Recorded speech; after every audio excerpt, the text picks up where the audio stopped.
I'll take it. I'll take the case. Attorney, hindi mo naman kailangan tanggapin tong kasong to. Pwede ko naman sabihin sa kanila na marami kang case na hinahawakan ngayon. Sabi ko tatanggapin ko, di ba? Sino ba yung abogado sa ating dalawa? Attorney, ibigay mo sa akin lahat ng files niya. Kung saan siya lumaki, anong pangalan niya, anong buong pangalan niya, sino, saan, bakit naging ganun yung buhay niya. Opo, attorney. Thank you.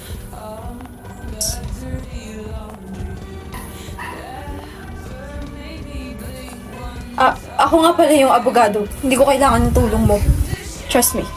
You need me. Ang daming kasong sa pangalan mo. Third case of robbery, possession of firearms, 6 counts of... Bakit? Never mind. Mahihirapan ako dito sa kaso mo. Bitawan mo. Di mo lang kailangan kunin yung kaso ko eh. Bakit?